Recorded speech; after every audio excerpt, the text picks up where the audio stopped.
प्रजातांत्रिक देश का सदस्य होना भी एक अपने आप में बहुत कठिन बात है। ये वही देश है जहां पर 8 पुलिस वालों की निर्ममता से हत्या हो जाती है कानपुर में।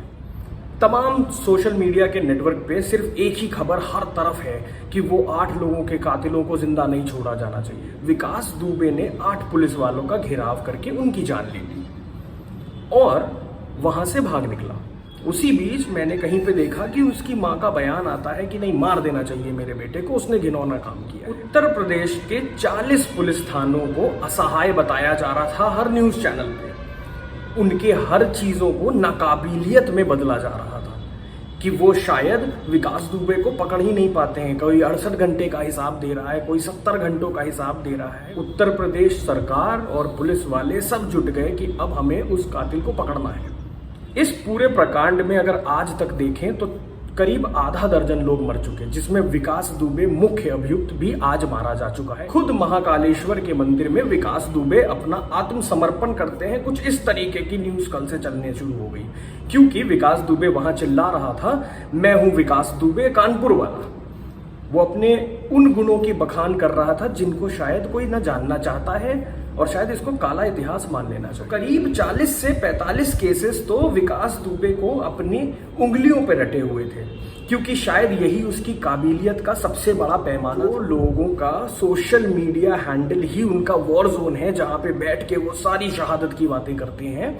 वहां एक खबर आना शुरू हो गई कि जब उसने आत्मसमर्पण किया तो आपने मारा क्यों। फिर एक और खबर आने लगी कि आपने मार दिया उसको, उसके पास बहुत सारी इंफॉर्मेशन थी, इससे कितने लोगों के राज खुल जाते, इससे कितने काले चिट्ठे निकल के आते हैं, इससे कितने लोगों को सजाएं हो जाती। हम तो आज ऐसे सामने आए कि जैसे लगा कि ये सारे स्कैम खुलने के बाद एक एक इंसान खुद जाके सजाएं देगा लोगों को। तो गौर करने वाली बात यह है कि मुझे ये वीडियो क्यों बनाना पड़ा। मेरा तो कल ही एक वीडियो आया है जिसको शायद अभी मुट्ठी भर लोगों ने देखा है। मुझे तो सिर्फ उसी को प्रमोट करते रहना चाहिए। सबसे प्रमुख कारण इस वीडियो को बनाने का था कि आज सुबह से मेरे सोशल नेटवर्किंग के सारे हैंडल्स पे एक मैसेज फ्लोट कर रहा है जिसमें ब्राह्मण समाज पे हुए अत्याचारों के बारे में बताया जा रहा है। काफी लोग उसको फॉरवर्ड कर रहे हैं और काफी रेज में भी हैं लोग। उस मैसेज का शीर्षक है कि क्यों कश्मीरी पंडितों को कश्मीर छोड़ना पड़ा, क्यों पंडितों पे अत्याचार होते रहे। 2017 से लेके 2020 के जितने पंडित वाले केसेस हुए उन सब के बारे में वर्णन दिया है। और सबसे दुर्भाग्यपूर्ण बात यह है कि ये भारतीय होने के नाते हम सबको नहीं मिल रहे हैं। ये कुछ ब्राह्मण समाज को ही केंद्रित करके ये मैसेज डाले जा रहे हैं ताकि उनके अंदर वो आक्रोश को उबाल ला सके। मगर मैं हर अपने ब्राह्मण दोस्तों से ये कहना चाहता हूं कि कृपया करके एक चीज पे नजर डालिएगा। 8 पुलिस वालों में से किसी का नाम नहीं है जिनका अभी अभी हत्याकांड का मामला आया है, जिसकी वजह से विकास दुबे का आज इनकाउंटर हुआ है। तो चलिए मान लेते हैं 8 के नाम नहीं हो सकते, मगर एक का तो हो सकता था। देवेंद्र शर्मा जी, जिनका नाम उन 8 पुलिस वालों की फेहरिस्त में शामिल है, उनका नाम भी वहां नहीं है। क्योंकि सबसे बड़ी जो दिक्कत है उस आईटी सेल की, उस मैसेज को बनाने की, क्योंकि उसने डेटा बहुत कंप्लीटली अच्छे से बनाया है। मैंने हर चीज को चेक किया, मैंने कुछ नहीं किया, मैंने सबके नाम डाल डाल के चेक किए और सब ऑथेंटिक हैं। हाँ, वो सारे ब्राह्मण हैं और सबको मारा गया है किसी न किसी तरीके। कहीं ना कहीं अगर देवेंद्र शर्मा का नाम होता तो उनके लिस्ट में विकास दुबे का नाम होना तो तय था, क्योंकि उसमें अपराध और अपराधी के बारे में ही दिया है उस लिस्ट में। उस अपराधी की लिस्ट में अगर विकास दुबे का नाम होता तो आज उसका इनकाउंटर हो गया, यानी कि इंसाफ हुआ। तो जो मैसेज स्प्रेड किया जा रहा है हेट्रेड के लिए, वो सही से स्प्रेड नहीं हो पाता, आपको बुरा नहीं लग पाता, शायद आपको न्याय और अन्याय में फर्क नहीं समझ में आता और शायद आप क्वेश्चनेबल ना हो जाते। जबकि अगर उसी लिस्ट में हम नीचे आते हैं तो वहां पे लिखा है कि आखिर ताहिर हुसैन को कोई सजा क्यों नहीं, इसने आईबी के एक अधिकारी को मारा। और नीचे आते हैं तो वहां लिखा है मौलाना साद कैसे खुला घूम रहा है, उसके घर क्यों नहीं तोड़े गए। आपको मैं एक छोटी सी चीज बताना और चाहूंगा, कृपया करके इसको जरूर सुनिएगा। जब बात मौलाना साद की करते हैं तो आपको ये भी नहीं भूलना चाहिए कि ये वही देश है जहां पे अभिव्यक्ति की आजादी है। आप कुछ भी कभी भी कैसे भी बोल सकते हैं, लेकिन आपके शब्दों पे कितना नियंत्रण होना चाहिए ये आपकी बुद्धि का पराक्रम है। यहीं पर वो लोग भी आज भी जिंदा हैं और शायद आपके और मेरे बीच में बैठ के एक घर के टीवी में आते हैं और ये कहते हैं हमें सपोर्ट करो। जो एक दिन ये कहते थे, अफजल हम शर्मिंदा हैं तेरे कातिल जिंदा है, टुकड़े कर दो भारत के। तो जब ऐसे सारे लोगों पे कानूनी कार्रवाई नहीं हुई केस के अलावा, क्योंकि ये लोग तो सबसे सिंपल एक ही चीज जानते हैं, हम पे केस हुआ है, जब रिजल्ट आएगा तब बात करेंगे।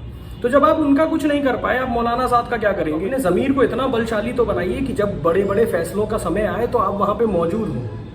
क्योंकि सोशल मीडिया पे लड़ाई कर लेना तो मुझे लगता है सबसे हैपनिंग चीज है आज। तो जब मौलाना साद की बात आती है तो इसलिए सरकारें पीछे हटी हुई हैं, उसको क्यों नहीं पकड़ रहे, उसका घर क्यों नहीं तोड़ रहे, उसकी सिर्फ एक छोटा रीजन जो मुझे समझ में आता है, हो सकता है मैं सही भी ना हूं, लेकिन वो मुझे जो समझ में आता है वो ये है कि जब आप एक रसूखदार इंसान के गिरेबान पे हाथ डालते हैं तो आपको उस पूरी फोर्स से लड़ना पड़ता है जो उसके पीछे मौजूद है।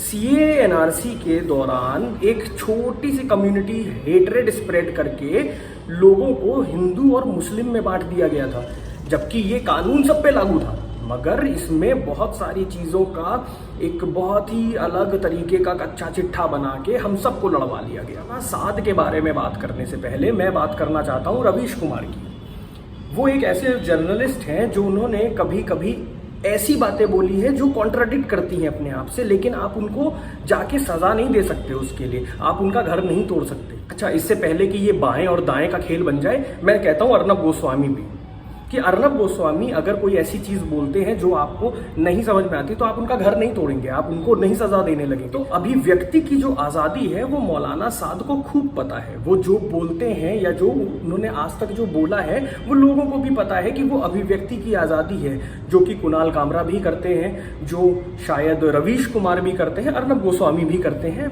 सारे ही करते हैं। अभिव्यक्ति की आजादी आप सभी को है। आप कैसे एक सीएम के बारे में गलत बोल रहे हैं, एक पीएम के बारे में गलत बोल रहे हैं, लेकिन आपको उस देश में रहने दिया जा रहा है ना, आपके साथ तो कोई गलत काम नहीं हो रहा। तो यहां से बात जुड़ी रहती है कि मौलाना साद पे जो कार्रवाई करनी है तो क्या आप तैयार हैं उस कार्रवाई के? जब उसको रंग दिया जाएगा ना तो वो फिर भगवा और हरे के बीच का जंग हो जाएगा। तो आप खुद उसके लिए तैयार नहीं होंगे और शायद इतनी नृशंस चीजों के लिए हम तैयार नहीं हैं। किसी को अभिव्यक्ति पे मार देना या फिर किसी को अभिव्यक्ति बताने की वजह से सजाएं देना, ये तो शायद हमारे कानून में होना भी नहीं चाहिए, क्योंकि फ्रीडम ऑफ एक्सप्रेशन तो इसी देश में है। सिर्फ इकलौता देश है जो सारी बातें बोलने का हक देता है। आप जरा बोल के देखिए प्रधानमंत्री या प्रेसिडेंट के बारे में बाकी देशों में। तो कृपया इस समय भ्रमित मत होइए। ये सारे मैसेजेस आपको उकसाने के लिए किए जा रहे हैं, उसमें फैक्ट्स गायब हैं, लेकिन वो फैक्ट्स इतने छोटे और इतने तर्क वाले हैं कि जैसे ही वो तर्क आप उसमें बिठाएंगे आपको वो सारा छलावा जैसा महसूस होने लगेगा। बस उसको पहचानिए। और मैं कोई नोबल मैसेज नहीं देना चाहूंगा कि हम हिंदू मुस्लिम सिख ईसाई सारे भाई भाई हैं, क्योंकि भाई भाई की राजनीति तो मुझे आज तक समझ में ना आई। ये वही भाई भाई की राजनीति है ना जिसमें हिंदी चीनी भाई भाई करके हमारे लोगों को काट रहे थे। तो भाई भाई की राजनीति नहीं करते हैं। ये वही देश है जिसमें सारे वर्ग के लोग रहते हैं, हिंदू मुस्लिम सिख ईसाई जैन बौद्ध सारे।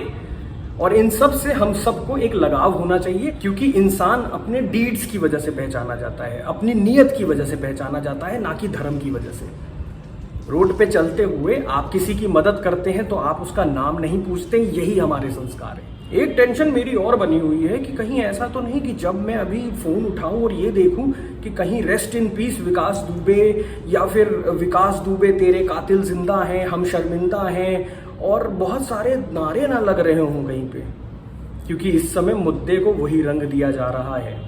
तो इन सब सिचुएशन पे मुझे सिर्फ एक ही चीज समझ में आती है कि इन सब को ही अल्लाह बचाए, आज सबकी जली जा रही है। धन्यवाद। जय हिंद।